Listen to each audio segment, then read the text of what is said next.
Welcome to the Iran Red Teaming from the Inside Out Security Colloquium.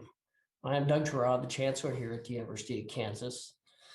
And in 2018, KU was named as one of 13 universities which comprise the Office of the Director of National Intelligence's ICCAE program, or otherwise known as the Intelligence Community's Centers of Academic Excellence. The ICCAE program was established by Congress to encourage highly qualified college students with diverse backgrounds to pursue careers at U.S. intelligence community agencies. Saying it another way, the ICCAE program was established to educate future leaders who provide for our nation's security, and that's part of the core component of KU's mission. And we're honored to be part of the ICCAE community. As part of our ICCAE curriculum, each year we draw upon leading experts from academia and government to critically examine authority national security issue. And this year's topic, the challenge of Iran, could not be more timely. I want to acknowledge the incredible group of experts who are participating in this conference. And the task for us is to identify the biases and mindsets and to critically stress test our thinking about the Iranian security challenge. I also want to recognize a select group of KU undergraduate students who will present their research on the exercise of Iranian soft power over the lunch break, and I look forward to hearing from you about your findings. Let me also take a moment to thank our conference's co-sponsors, specifically Matthew Hughes and the International Relations Council of Kansas City, and Katia Mead and the Iran Project, and Rod Cox from the Command and General Staff College Foundation at Fort Leavenworth. Today's conference would not have happened without your support, so we thank you. In closing, the timing of this conference is intentional. Our foreign policy with Iran is at an inflection point, and getting it right is vital to our national interests. I wish you all the very best with today's conference, and it's now my pleasure to introduce Mike Denney, the Director of KU's Graduate Military Programs and one of the organizers for today's conference. Thank you all for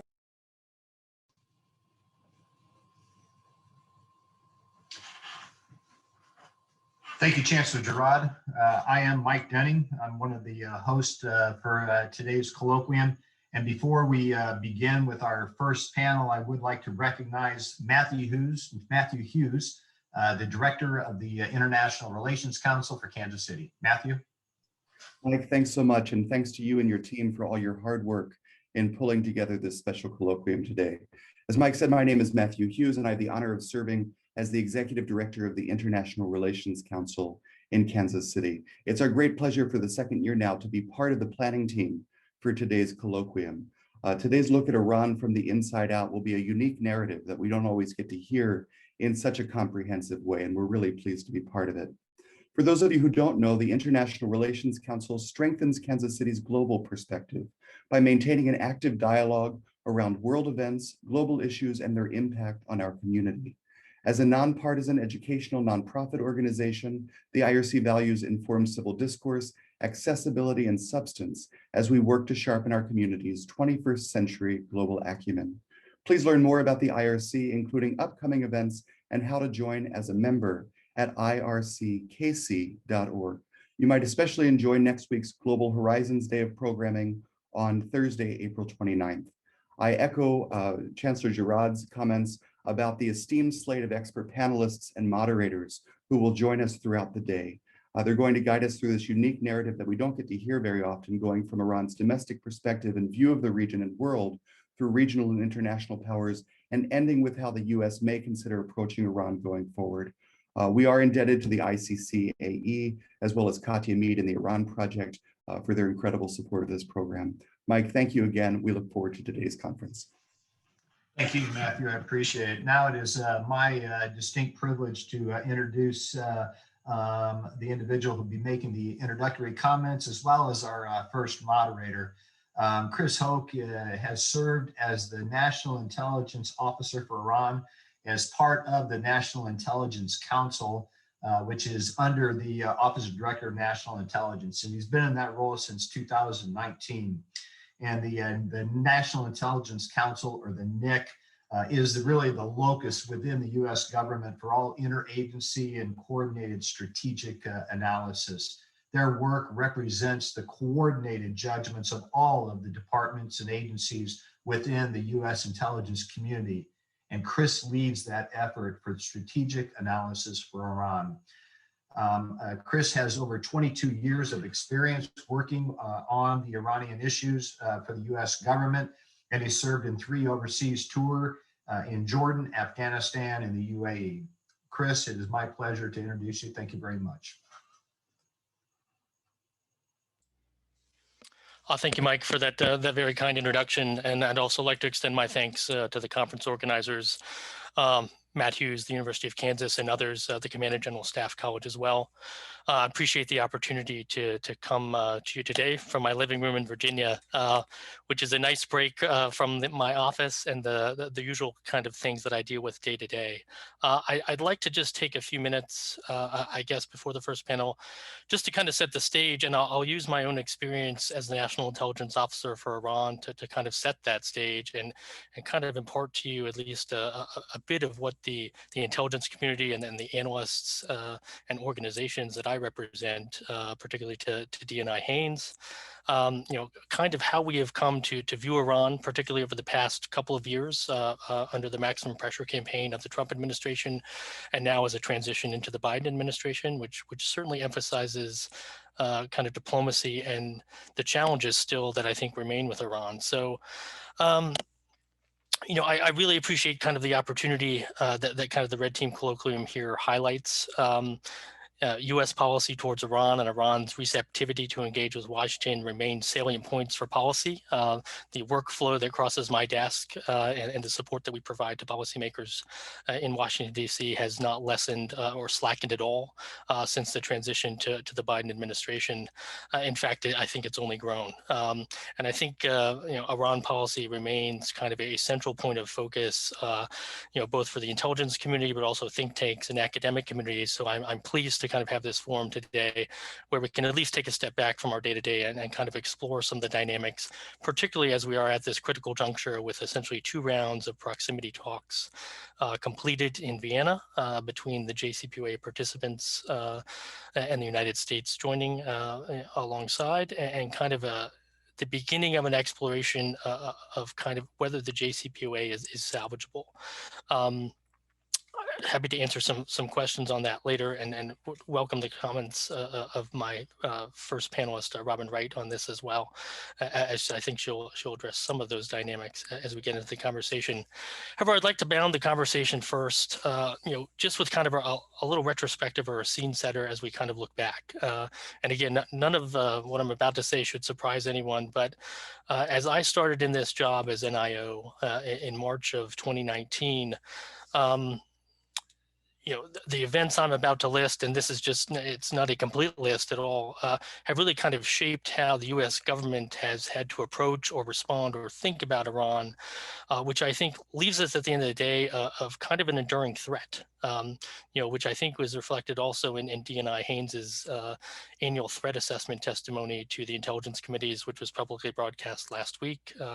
Hopefully some of you have at least seen those comments. If not, I'll reiterate some of those key points in the second part of my conversation. But just to kind of bound my time and kind of what kind of consumes the intelligence community and the policy community all in one.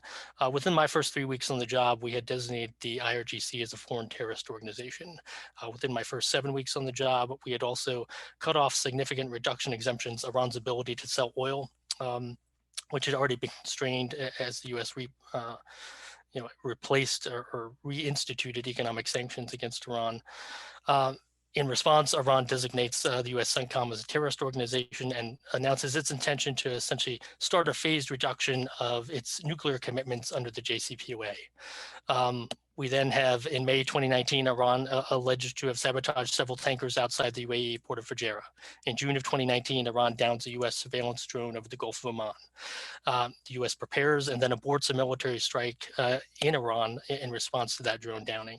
In September of 2019, Iran is accused of attacking 2 Saudi Aramco facilities with multiple UAVs and land attack cruise missiles. In December of 2019, Iraqi militias fire rockets at an Iraqi airbase, killing 1 U.S. contractor. In response, the U.S. conducts strikes on 5 Iraqi Shia militia locations in Iraq and Syria, killing dozens of militants in response. In late December, protesters stormed the U.S. Embassy in Baghdad. In January of 2020, of course, a U.S. strike kills IRGC Quds Force Commander Qasem Soleimani and Popular Mobilization Committee Chief of Staff Abu Mahdi al-Muhandis. In January of 2020, Iran, less than a week later after the Soleimani killing, Iran launches a salvo of ballistic missiles against al-Assad air base in Iraq, which houses U.S. forces and certainly risked significant U.S. casualties, although no deaths occurred within that strike. Since that time and over the course of 2020, we have several more incidents of, especially of indirect fire, of casualties at times caused in places like Iraq. Also striking our coalition partners. If we move forward to January of 2021, Iran begins enriching uranium up to 20%. 13 January, Iran informs the IAEA that is begin installing equipment for the production of uranium metal. On 16 March, the U.S. accuses Iran of attempting to influence the November 2020 U.S. election. And on 5 April, we kick off proximity talks, with the Iranians in Vienna, which again, at the beginning of my comments, we've now reached round 2 of those, and I can expected round 3 next week to begin to pick up.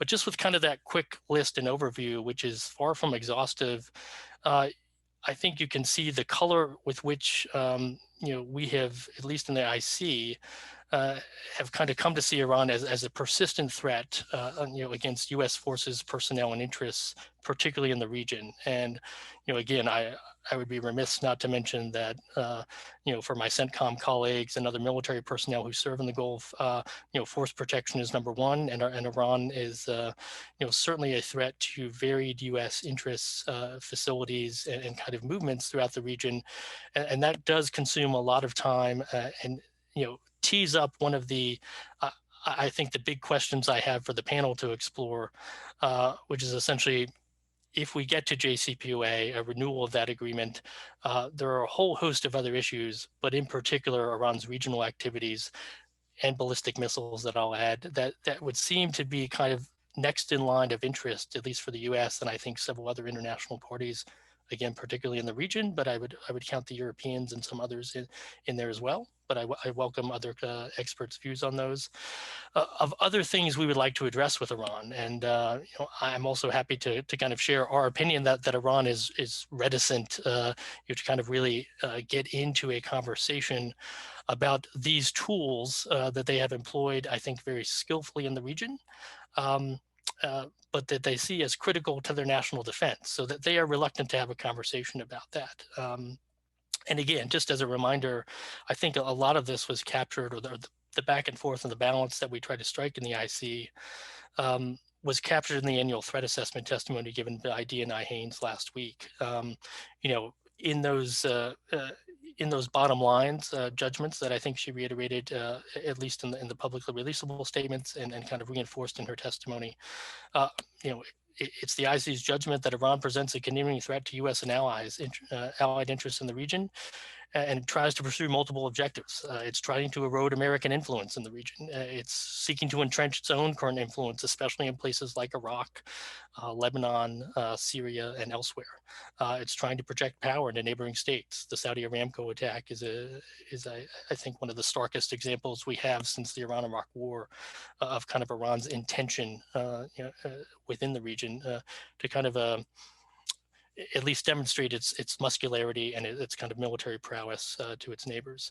It also seeks to deflect international pressure and minimize threats to regime stability. And I'd be remiss to say, I think I would reiterate again, kind of what a lot of Iranian officials took away from the maximum pressure campaign under the Trump administration was essentially that this was a regime change campaign.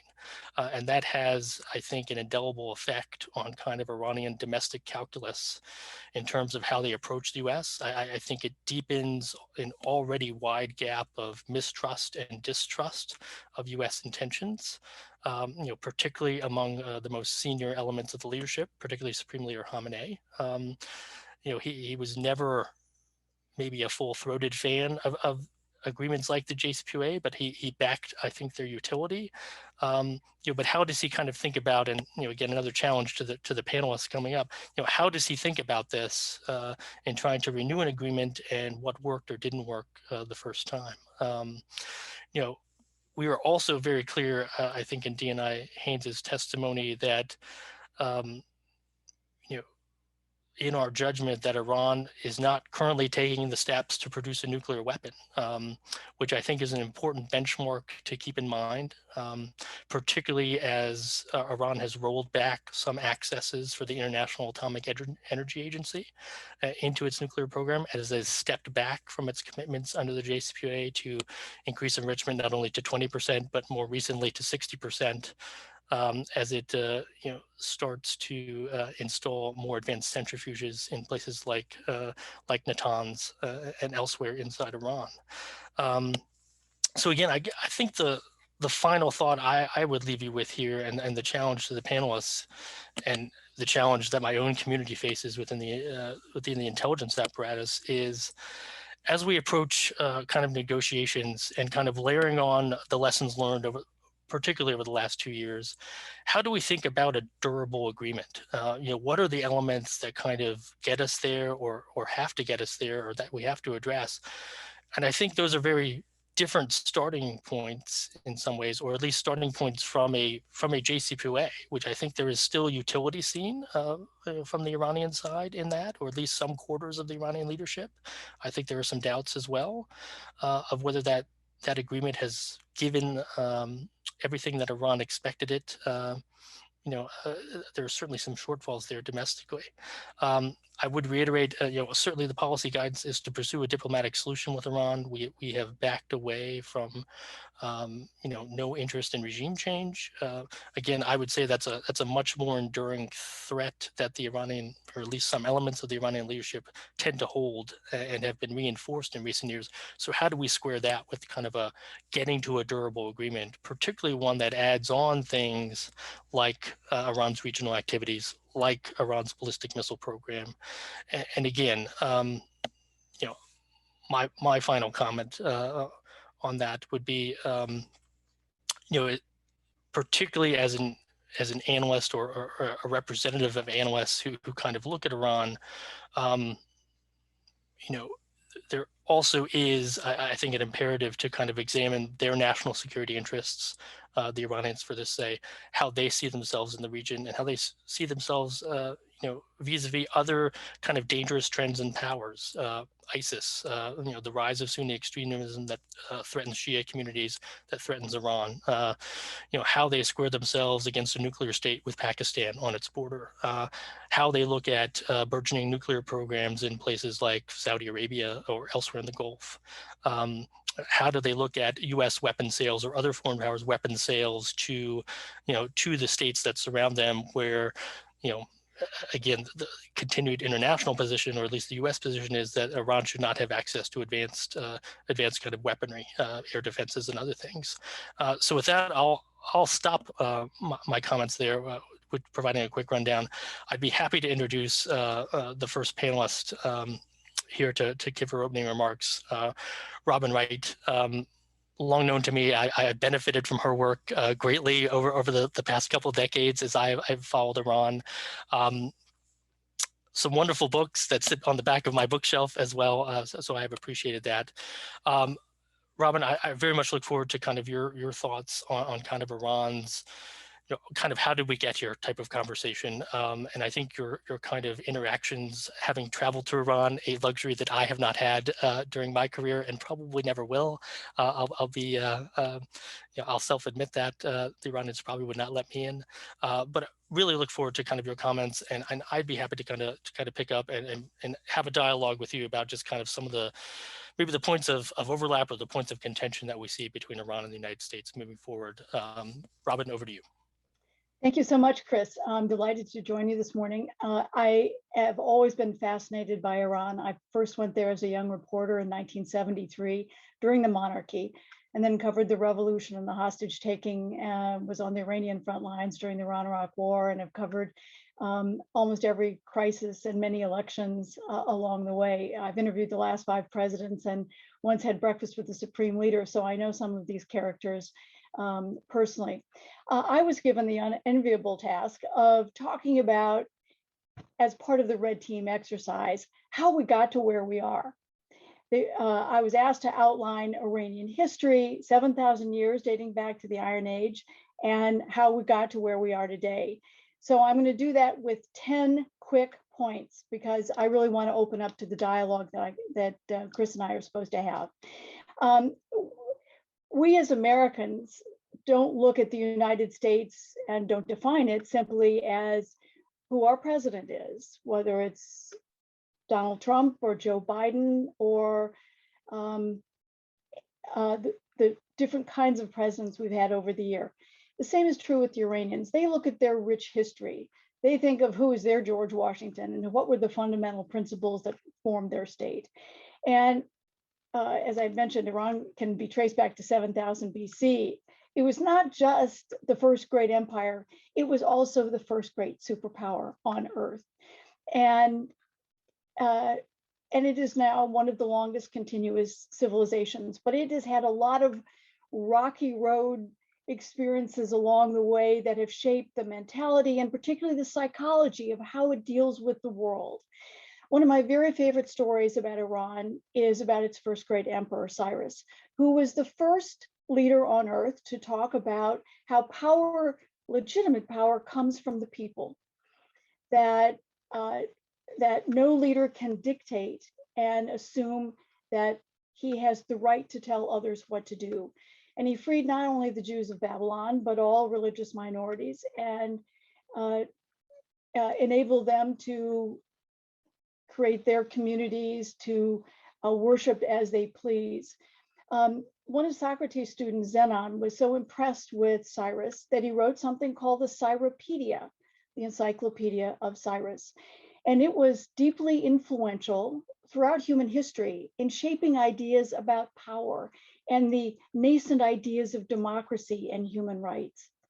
It was very influential in shaping the thinking of people like Machiavelli, but also Thomas Jefferson, who had 2 copies of the Cyropedia, and once wrote his, I think it was his nephew, that if you wanted to understand democracy, you had to begin with Cyrus. Well, what's so interesting is that in 1879, British archaeologists found in Iraq a rugby-sized piece of baked clay with tiny cuneiform writing in it that said in the first person from Cyrus, "This is why I believe power stems from the people." And the Cyrus cylinder, as it's called, has been displayed all over the world, including at our own Smithsonian, positioned right next to one of Thomas Jefferson's Cyropedia underlined.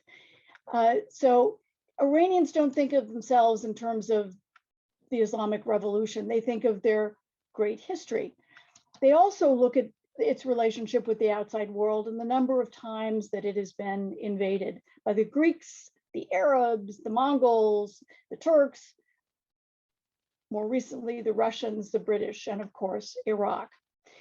It was because of that kind of fear of what might happen, the kind of regional intentions, that in the 16th century, in a political decision, as the Ottoman Empire was gaining speed and penetrating its tentacles in all directions, that the monarchy at the time decided to convert the entire country from Sunni Islam to Shiite Islam, to create a different identity.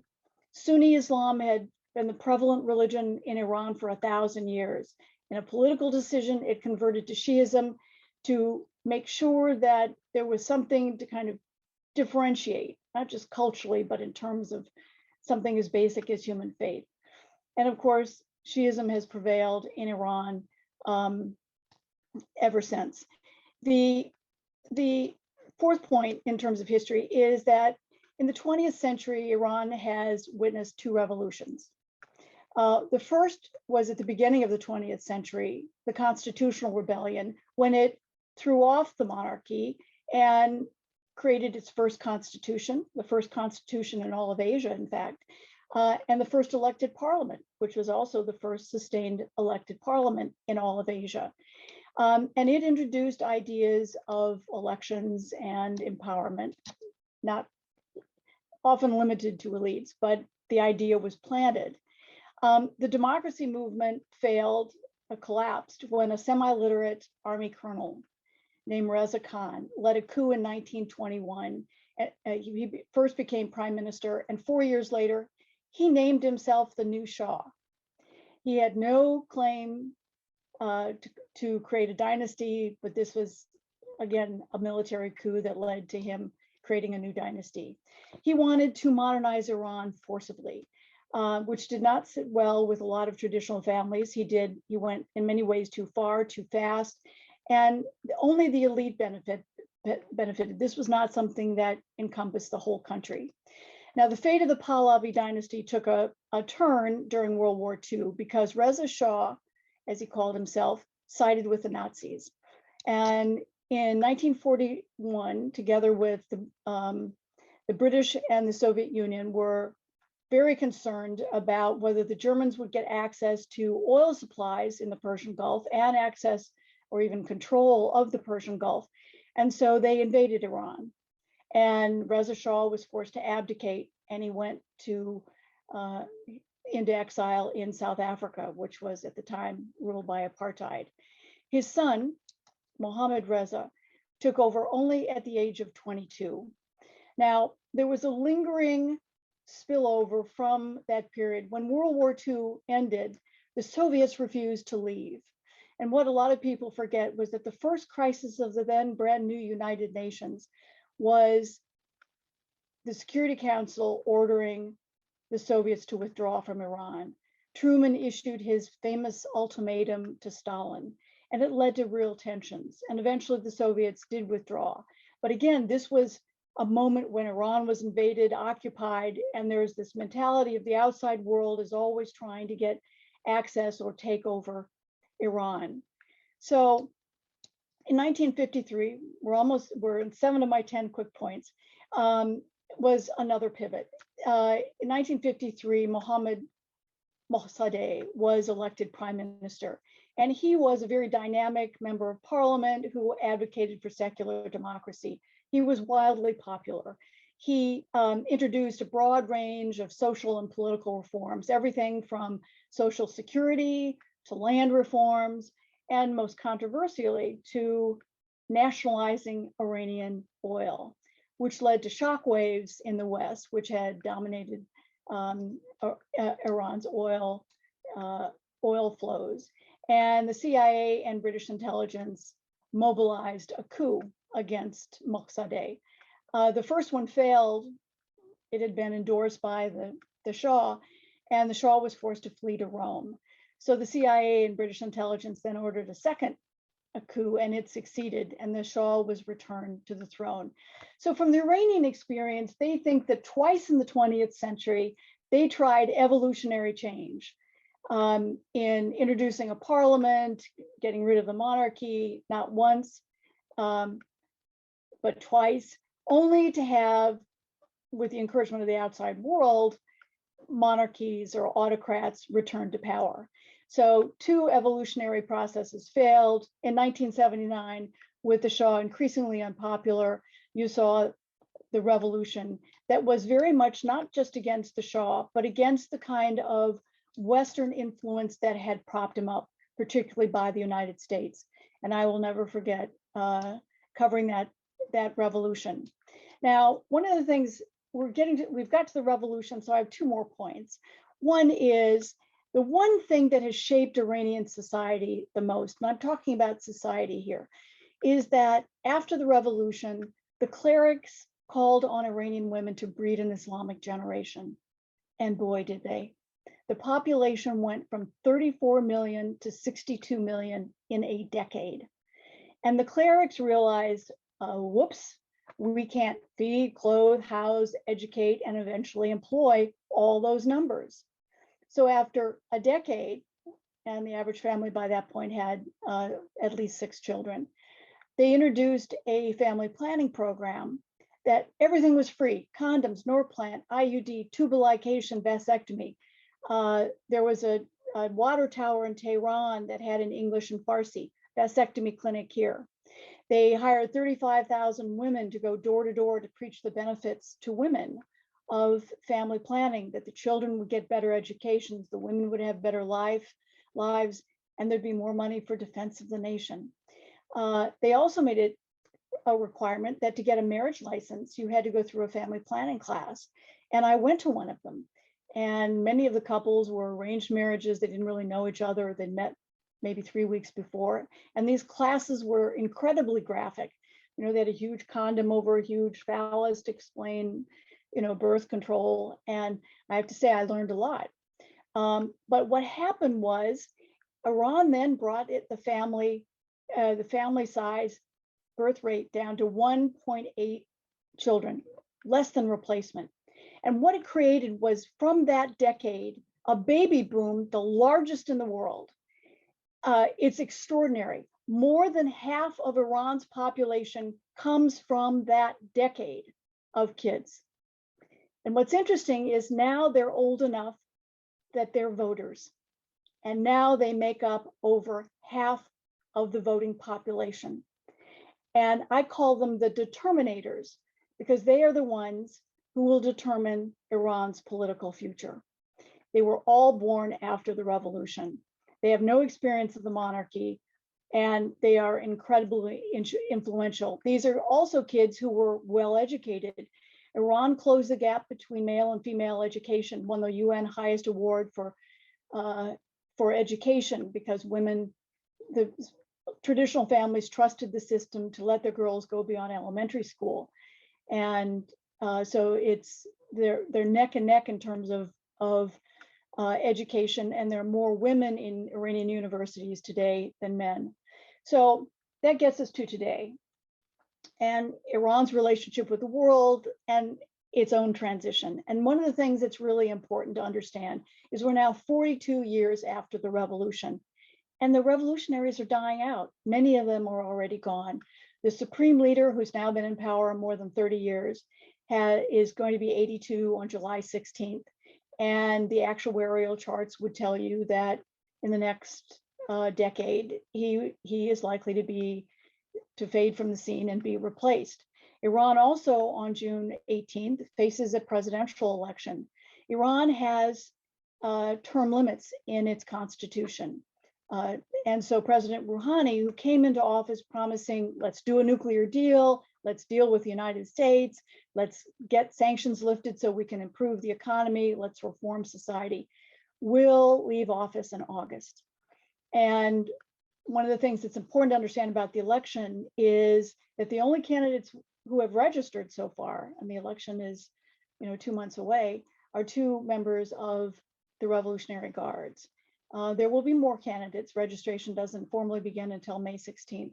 But this is a really pivotal election, because the sense is that whoever is elected president will be the person who oversees or is in the presidency during the transition from Supreme Leader Khamenei to his successor. There is a real move among hardliners in Iran to consolidate power as a result of this looming transition, whether it's taking over the presidency and the other branches of parliament. I'll just give you a side note. Iran's constitution is actually based on French and Belgian law, and it has a parallel kind of political system attached to it that every traditional political institution, the presidency, has an Islamic counterpart, the supreme leader. The conventional military is mirrored by the Revolutionary Guard. The traditional civil and criminal courts have the Islamic courts. So, and the fight has always been on which system prevails. Is the Islamic Republic of Iran really more Islamic, first and foremost, or is it a republic? And that's the debate that plays out across society in every election and every action on foreign policy. And it's coming to a head because of this incredible transition. And it plays out as well in the nuclear negotiations. Now, I think this is something that Chris and I can talk about together. I think where the Americans are headed, what their plans are, and Chris said he wanted to talk about where the Iranians are on the nuclear program. So maybe let's begin that conversation now and give people a sense of how we might move forward and what the issues are. Chris, I'll turn it back to you. Sure. Thank you, Robin. And again, I think we would both would have welcomed Hossein's attendance today. Unfortunate that he could not be here. I'll do my best to kind of channel the inner Iranian that I think he would have much more ably represented. But I'm first, my compliments. I appreciate the arc that you kind of set on Iran, particularly from the historical, just because I think it is a challenge. And speaking as kind of a representative of the IC here, when a new policy team comes in, no matter what, it's history really matters. That's true for any country, but the 53 coup still matters to a lot of Iranians, and there are still people in leadership positions in Iran today who experience those events as very young men in some cases, but it still kind of imbues their thinking and kind of their approach to the United States. And I'm glad you ended, also kind of, where you did, and kind of reinforcing some truths I think long-term Iran watchers understand, but but maybe some casual observers do not. This is a very factionalized society, right? We're talking about different camps, very different interests, different worldviews that sometimes cross over and don't make sense to us. There are strange alliances at times among Iran. But as much as we focus on the elites, there's this entire society of 80 plus million Iranians at this point who have their own interests, their own desires, who want, at least in my experience, many of them to experience the outside world, beyond Iran. It is a more internationalized and technologically connected generation than ever before, and that has certain ramifications, I think, in society. And particularly kind of its approach to the presidential election, where they will determine kind of, or at least they expect to determine that their votes will kind of produce a candidate that gives them a pathway, I think, to opportunity. At least boiling all that down, I think that's kind of what Iranians want. That is the promise that, as I remember Hassan Rouhani's campaign in 2013, that a lot of opportunity, some solution to the nuclear deal at the time, which grew into the JCPOA. It was premised on kind of getting to a conclusion on that deal to kind of build economic opportunity and international connectivity. I still think that resonance of opportunity and Iranians wanting kind of the ability to travel, the ability to invest abroad, the ability to send their kids to college externally if they want to, whether it's in the United States or some other country. That freedom to feel, that they are not a rogue state in the eyes of the international community, I think would be a very broad capture of kind of a nationalist feeling that even the Islamic leadership, I think, taps in well to kind of present its policies and to present its approaches, particularly to the nuclear deal. And again, as we have looked at this, and as I've kind of looked at how different Iranians approach this, there are different camps and there are different divisions, I think, present in Iran, which preclude or at least throw up obstacles to a quick return to the JCPOA as originally constituted. And again, this gets to my kind of thesis on durability. Rouhani presented the JCPOA in such a way, I think, back in 2014, 2015, 2016, as delivering a whole host and set of promises that I think obviously failed to meet expectations, I think, both in the popular realm and the elite realm. And I think that continues to color particularly Khamenei's, the ultimate decision maker in Iran's approach to kind of a renewed JCPOA, or kind of the conditions under which Iran wants to re-enter. They've been very public that they want all U.S. sanctions dropped. These would include all of those sanctions. I think the last count I had was something like 1,600 different sanctions placed on Iran since 2017. But but some have hypothesized this is including all U.S. sanctions, even secondary sanctions that would be included. Again, I have not seen a U.S. policy interest in going down that road with the Iranians, but I'd welcome your thoughts on that, Robin. But again, it kind of paints a maximalist picture of the Iranians, which any good negotiator, I think, will start high in a way, and I think the Iranians have done that.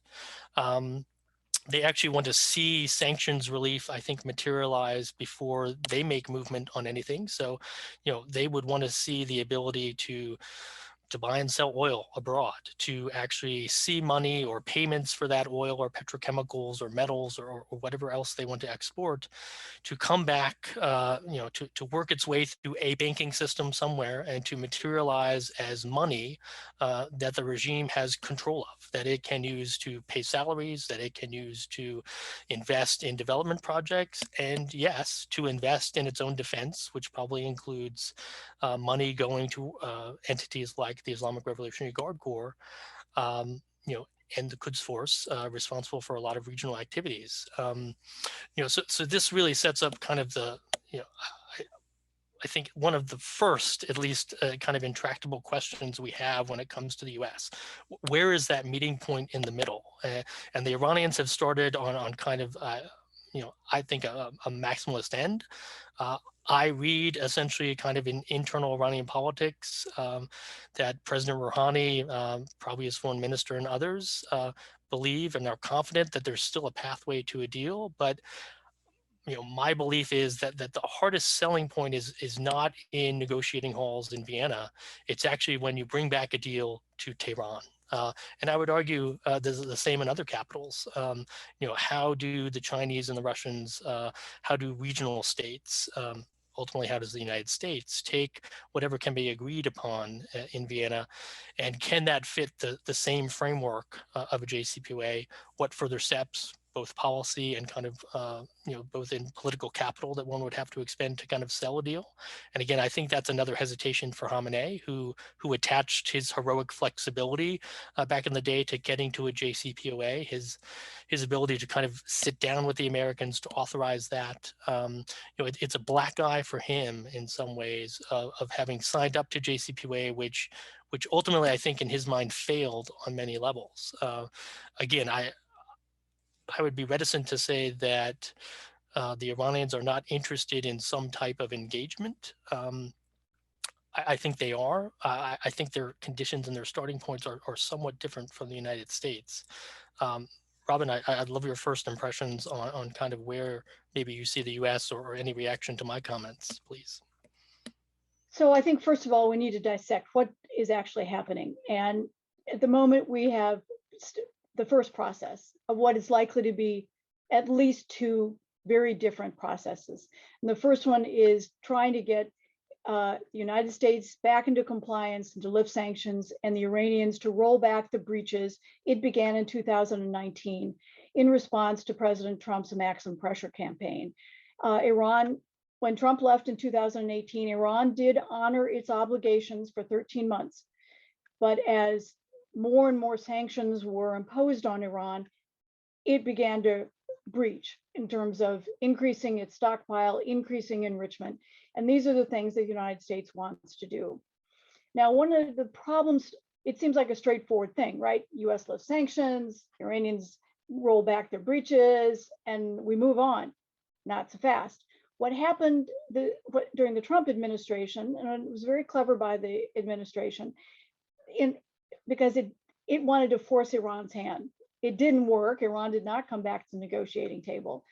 But to ensure that it would be harder to engage in a deal, the Trump administration sanctioned many of the institutions sanctioned for supporting the nuclear activity, such as the central bank, the National Oil Company, the National Shipping Company. There are many others, but it sanctioned them first, reimposed the sanctions that had been imposed in the run-up to the original negotiations that did lead to the JCPOA. And then he sanctioned the same institutions for a secondary reason, for supporting or facilitating terrorism. And so what the Biden administration is now stuck with is not just figuring out a way to lift the old sanctions, but to lift the Trump sanctions. And that gets legally very complicated because the US doesn't just whimsically impose sanctions, it has to have a legal basis. And there are documents, long documents that Treasury writes that explain this is what it's done and this is why we can justify this action and so forth.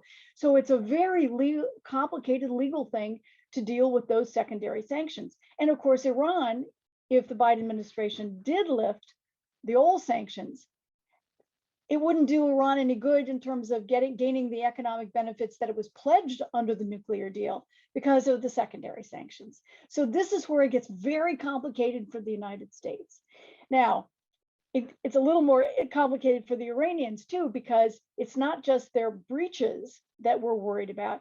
It has also developed in the meantime more advanced centrifuges. And so it's not just a simple matter of rolling back the half dozen or so breaches that it's engaged in. And of course, now, because of the attack recently on the Natanz, they're claiming they're going to increase uranium enrichment to 60%. Now it takes 90% to, to be at a stage where you could fuel create the fuel for a nuclear bomb. And that's a whole different discussion because Iranians claim, of course, they're not interested in a bomb. They just need enriched uranium, which they want to have the independent capability for because they want peaceful nuclear energy. And the world, including the United States, has long recognized that Iran, even though it's an oil producer, has a very legitimate claim to nuclear energy because of this huge population boom and feeding them, creating the industries to produce good for them and so forth, that Iran will actually run out of oil for export within the next decade. That's what most of the estimates, some of them much sooner than that. So any healthy modernizing economy needs different baskets of fuel, including fossil fuel, nuclear energy, solar, etc. So Iran has a legitimate claim to peaceful nuclear energy. The problem is it doesn't believe the outside world will provide it with the fuel, the enriched uranium. It fears that over and over and over, the outside world will say, well, we're not going to give it to you today because we want you to, stop meddling in the region or back our policy on Kyrgyzstan or, use it as leverage for virtually anything that the outside world wanted. And so Iran wants that indigenous capability to enrich uranium so it has fuel for its peaceful nuclear energy. So of course, that kind of argument gets lost in the bigger picture of, well, what's it doing and it's enriching to this level and so forth. And we forget that it has a legitimate claim to energy. Now, I think everybody's worried about what Iran might ultimately do. The nuclear deal does stipulate in two places that Iran will never develop a nuclear weapon. Now, there are sunset clauses that say that it has rights over certain periods of time to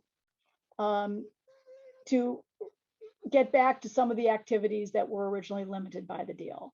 One of those things was the deal cut off Iran's access to any conventional weapons. That's just, ordinary material for warfare. That sanction was lifted in October. There are others that relate to the nuclear program. They're down the road. And one of the things the Biden administration wants to do is not just get back to the nuclear deal, but to lengthen and strengthen it. So that's the first process. And it's not as easy as it seems, and the gaps are still very deep, and they're still trying to identify what it is that they want the other side to do. This is a process that's not going to be flicking a switch and that suddenly we'll see an announcement in the next week or so that, oh, we've got an agreement, because then they have to work on sequencing, and then they have to work on verification. And that's a process that could take weeks. Some people tell me even months. That's the first process. The second process has to do with all those issues that the Trump administration wanted to include in one big package. And the Obama administration felt took a different approach and said, look, let's get the nuclear issue off the table, then let's deal with the other ones. As long as we've got the nukes off the table and we've limited the program, then we've established a certain level of trust, and we know each other better, then we can move on to the other issues. So, we went through this yo-yo policy of how we were going to deal with Iran, one issue at a time, and then to Trump, who was going to do all the issues at the time. And now we're back to let's do one at a time. So after we get back to a JCPOA, which I think we will get, but I think it's not going to be easy, and I think it's not guaranteed. I think we should not jump to conclusions. Then we begin what is an even more complicated process by many times, dealing with all those other issues. Iran's mushrooming missile program. It now has the largest and most diverse missile arsenal in the Middle East, including over Israel. Its engagement in meddling, involvement in whether it's Yemen's war, Syria's war, Iraqi politics, and its militias, and of course Hezbollah, which is its longest ally,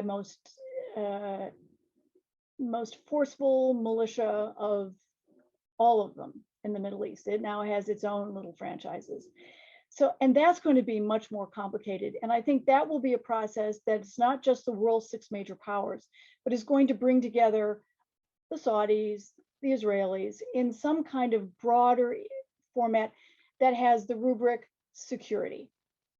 And this is where it gets complicated, because the Iranians say, look, we don't have an air force, and the only protection we have, only real ability, defensive or offensively, is missiles. And if you want us to give them up, then you have to make sure that the people who might target us in our neighborhood, notably the Saudis or the Israelis, limit their arsenals too, and that they're not supplied with new weaponry, and they agree to dismantle or certain programs. You can imagine how the Saudis and the Israelis are going to react to that. So beware. You think it's complicated now? Down the road, it's going to get much tougher. Back to you, Chris.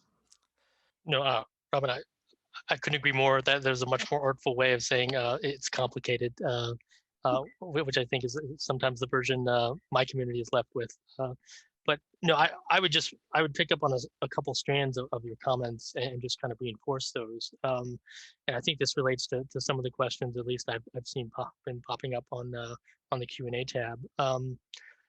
One is the balance, and I would draw a rather stark distinction still between kind of, if we go back to kind of pre-JCPOA, 2013, 2014, I think most of us would agree that Iran was a lot more, or at least apparently isolated, I think, in kind of the global context, even from Russia and China. They had signed on to UN sanctions against Iran. There was some consistent backing that we needed to address kind of Iran's nuclear program in some form or fashion.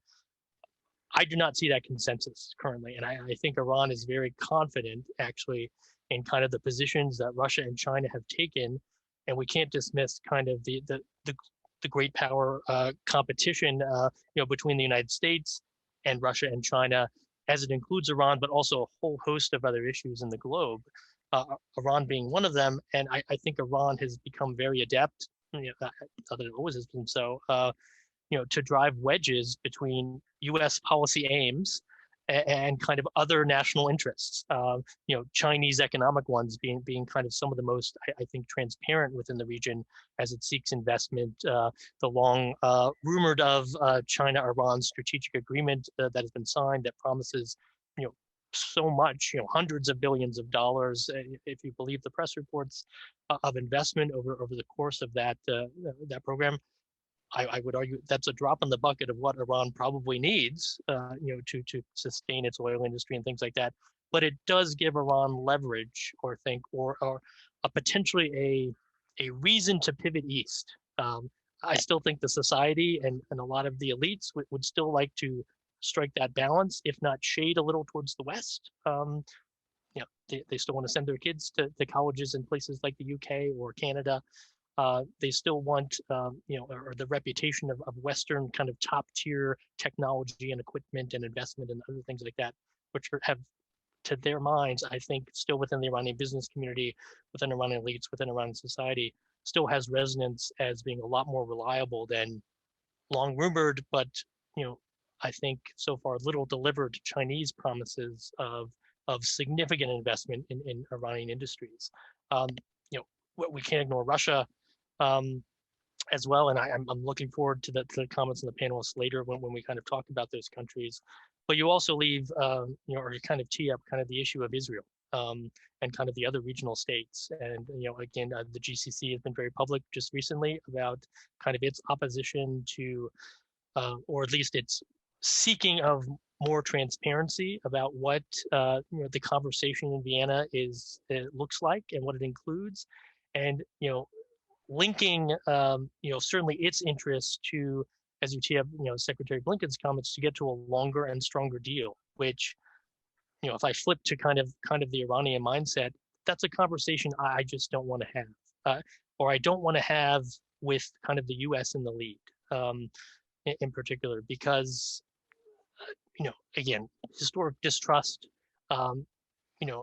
with our Western promises about trying to shape or contain states like Israel or Saudi Arabia going to come to fruition. I think that's just one of the many obstacles that U.S. policymakers would be confronted with at some point in time, as Iran, whether rightly or wrongly, has an expectation that if you want us to sign up to a JCPOA plus agreement that talks about kind of all these thorny issues that include our national defense, perceptions of our sovereignty, that get to historic and deep-seated fears about kind of foreign intervention, what are you going to do for us? I think that's a huge question for even the most pro-engagement Iranian who wants a deep and abiding relationship with the United States, would want to see a U.S. embassy reestablished in Iran. We're talking about probably a minority or the subset of the leadership in that regard. But some of those questions you raise, I think, particularly on the regional side, and kind of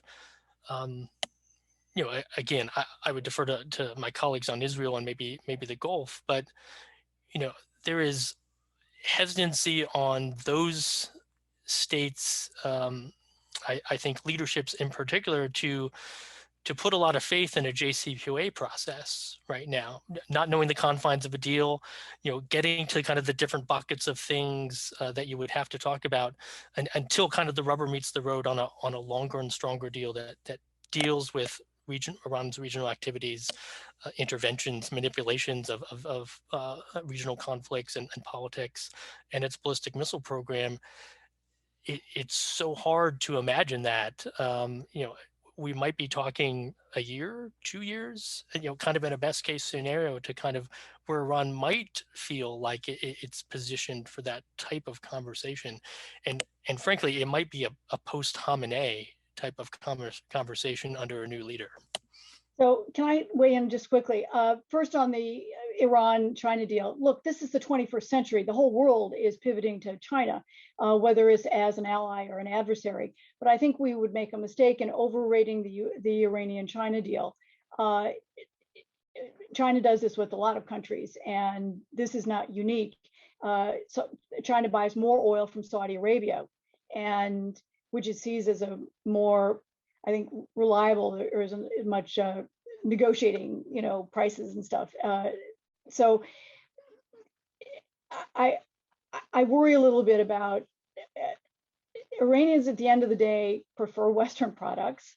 But they also recognize the reality. And if China's going to buy their oil, well, then that's the marketplace for them. And this is where, if it becomes a normal economy, I think you'd find a lot of Western businesses suddenly doing very well, whether it's those that build hospitals, as the Italians were trying to do, European manufacturers selling consumer goods. I think the appetite for Western stuff is still very strong. So let's not get hysterical about the China deal yet.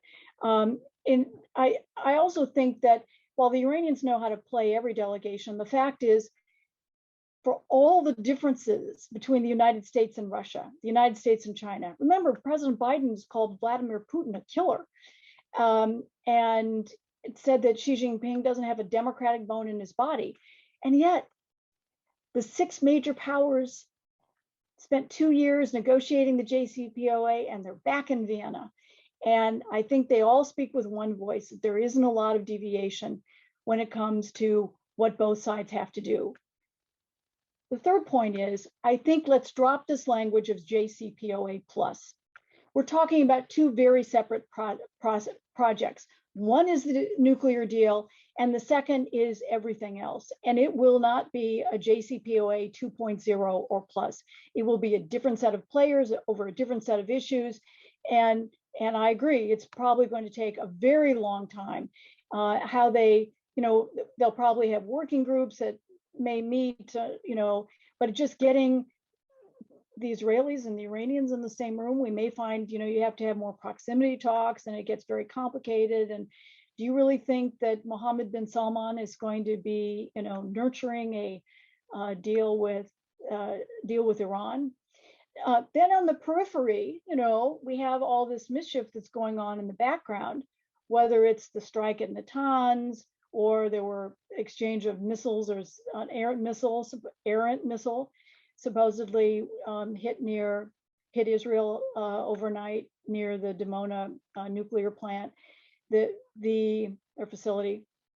There's some spoilers who may not want this process to move forward, or may try to provoke, one side into a harder position or demanding more. So I think, this is where diplomacy is never in its own little sphere. There's always a lot happening all the way around it. And I think that we have to be careful and make sure that that doesn't derail the process.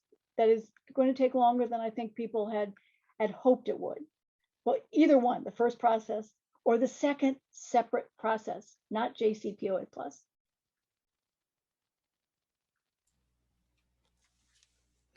I think that's fair, Robin. And again, as I look at some of the questions that are kind of rolling in,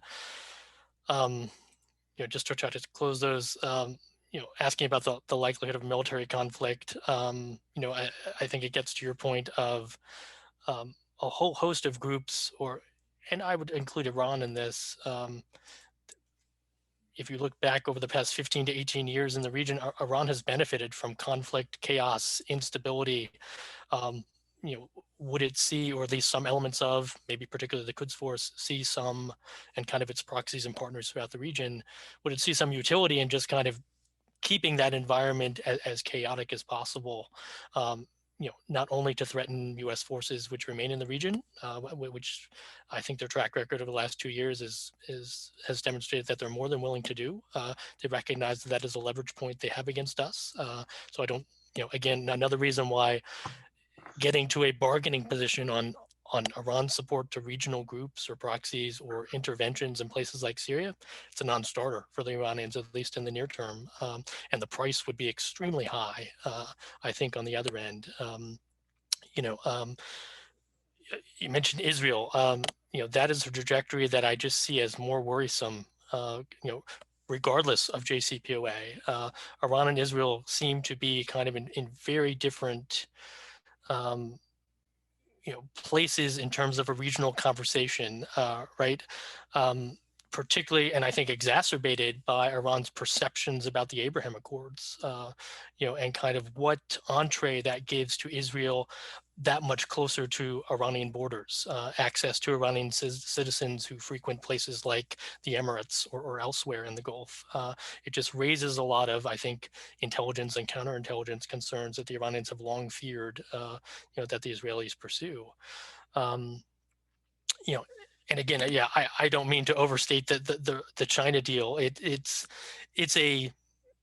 a life support mechanism, if anything, I think, for the Iranians. It shows that they can, again, and MOUs are worth the paper that they're signed on in some ways, but it does give a signal that there is interest in Iran besides the West, however we want to determine that. And it's an important reminder, I think, that for 80 million people, and I speak, I'm trying to channel Western companies, there should be an interest in trying, like, it'd be great to kind of go back into that market. It is open to, and inclined to do business with the West. You take your chances certainly when you enter the Iranian business environment, but but again, it does give Iran options, at least a formality to fall back on, where it didn't have that. Even a year ago, it had a promise to sign an agreement, and again, promises are not actual investment dollars, and we should tap the brakes on that. I totally agree. But again, I'd look forward to kind of how Russia and China want to pivot from a JCPOA, and I won't say plus fit, because I agree with you. It probably is two very separate processes. But how do those states kind of look at a renewed JCPOA and the opportunities that affords them, and kind of particularly vis-a-vis U.S. interests, but also kind of their interests in the region. Russia's more of a player there now in places like Syria than it was in the last decade. And I think we, as the U.S., need to think about kind of the national security implications of that, particularly as we, are thinking about kind of certainly a drawdown in Afghanistan, but potentially other force pivots more to the east, and kind of how we want to align ourselves, both militarily, diplomatically, commercially, vis-a-vis Iran and kind of other global powers within that region and with our partners and allies. Can I address the issue of Iran's meddling in the region? Because I think we tend to kind of homogenize it, stereotype it, give it one label. The crescent, the Shiite crescent from Tehran to Beirut and so forth. And I think the interests in each country are very different. And one of the reasons I told you about Iran, why Iran converted to Shiaism, is very important in understanding the 21st century, or what's happened in the last 40 years. And that is, how did Iran convert to Shiaism? It turned to the Shiite clerics in Lebanon, and it used them to build new seminaries, to convert people to Shiaism. So there has always been a relationship going back 5 centuries now, that the Lebanese Shiites and Iranian Shiites believe that they have supported each other in existential ways so that they can survive what the major threats are. And so Iran did not get involved in Lebanon for 3 years after its revolution. I lived in Lebanon. I saw this with my own eyes. It wasn't until the Israeli invasion of Lebanon in 1982 that Iran sent 1,800 Revolutionary Guards to Eastern Lebanon to help mobilize Iranian Shiites, because the Lebanese Shiites, who lived on the border with Israel. They dominated in the south. The Iranians never fought the Israelis, but they armed and trained what became Hezbollah. And this is, again, it was a reaction to what they viewed as a threat to their brethren in Lebanon. When it comes to Iraq, I think there's a very different dynamic there, and that is Saddam Hussein invaded Iran in 1980 in what turned out to be a very costly war for both countries, but more than 120,000 deaths in Iran, more than 1 million casualties. There were tens of thousands who died of chemical weapons when the world did absolutely nothing. No one would even take in civilian casualties from chemical weapons. And there's still people dying to this day from the low dose exposure. I've been to the old American hospital where they have a chemical weapons ward. They believe there are now 70,000 still on the list that will eventually die from chemical weapons. They want to see in Iraq a friendly government, which for the first time the Shiites are included. This was courtesy of the US invasion in 2003 and the ouster of Saddam Hussein. They don't want to see a Sunni strongman emerge who would then challenge Iran again. So that's where they're interested. When it comes to Syria, Syria is geographically en route to Hezbollah in Lebanon. The Iranians have no love lost for Bashar al-Assad. They realize that he is incompetent and ineffective as a politician. and I've had senior Iranian officials wring their hands and talking about him, but they also want to make sure. And remember, in Syria, the Alawites are not Shiites. So there's no ethnic or sectarian identity there. So we have to understand that Iran's interests in each place are different. And I think in Yemen too, that the Iranians, the Houthis are very much their own people, and they don't always take instruction from the Iranians. The Iranians have certainly armed them with a lot of very deadly equipment since the Saudis got involved and launched their air campaign, their war against the Houthis. But that in each place it's a little bit different. And I think in understanding the different dynamics in each country, you begin to see what are the outlines of a possible agreement or possible way of at least negotiating what their interests are. We can't just think that Iran has the same interests in every country. I think they really do want to see an end to the war. I think it's been costly. I've been to Beheshti Zara Cemetery in Tehran. It's always my first stop, and I saw some of the graves from soldiers who died in Syria. So it's a cost, and I think they, economically strapped, would rather spend a lot more of their money at home. So again, I think that we're so, because we've been alienated for so long from Iran, we don't understand all the kind of intricacies of whether it's their policy, their history, their own paranoia, their own fear. They feel isolated. The last thing I'll say, and turn it back to Chris to wrap up, is Iranians feel strategically lonely. That's hard for us to believe, but they look at the region ethnically, they're a minority. When it comes to religion, they're a minority. The only other country where they speak Farsi is Tajikistan, and that's a Sunni-dominated country. That the only allies it has are the proxies, the militias that it's helped fosters to protect their interests, which is, there are some other countries in the world who've done that too. The United States included. So this is not an unusual or unique tactic. And I think we just have to understand what they're doing in order to figure out how are we really going to deal with these issues. Back to you to wrap us up, Chris. Thanks, Robin. Excellent comments again. I completely agree. And the only thing I'll kind of leave on, and again, kind of scrolling through the Q&A, you talk about threat perceptions, or you tee up threat perceptions by the Iranians and trying to understand them and kind of how that links to both their development of a ballistic missile program. Lessons I would say they bore in a very hard way during the Iran-Iraq War, as Saddam Hussein launched missiles against the cities in Iran and kind of terrorized the civilian population during the latter stages of that war. Kind of a mindset, we're not going to let that happen again, or we need to kind of counter that. So we need to kind of understand that when we even start to have a conversation or a thought process about how to talk with Iran about its ballistic missile program. And that is just the tip of the iceberg in a lot of ways. But the same can be said, and it's outreach to kind of all the regional groups, Shia or Zaidi or Alawite or otherwise. We've even seen Iran, I think, reach out to a host of Sunni groups throughout the region. It speaks, at least historically, or at least Khomeini did, and I think throughout the 90s of a pan-Islamic leadership that it wanted to get to.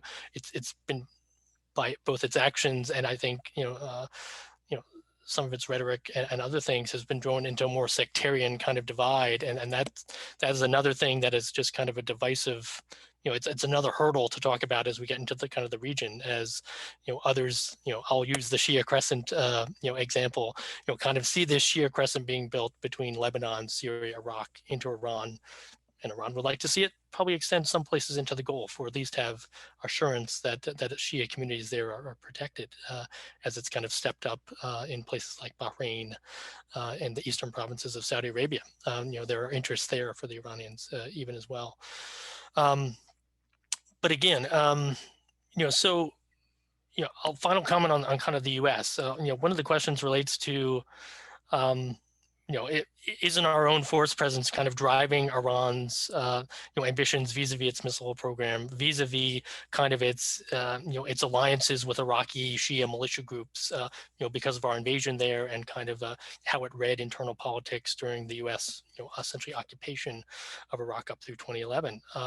Certainly, it's a factor. It's a driver, I think, in kind of Iranian security decision making.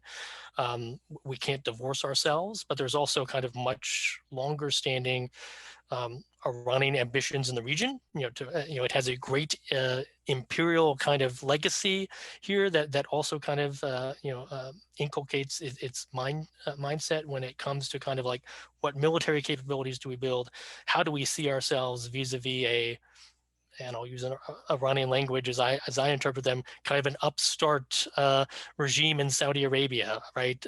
New leaders who need to kind of learn the ways of the region. That's probably how they look at someone like Mohammed bin Salman, who needs to kind of learn how to kind of deal with Iran all over again. But with that, it still kind of leaves, this a much more complex kind of strategic environment that one element of which is encapsulated in the JCPOA.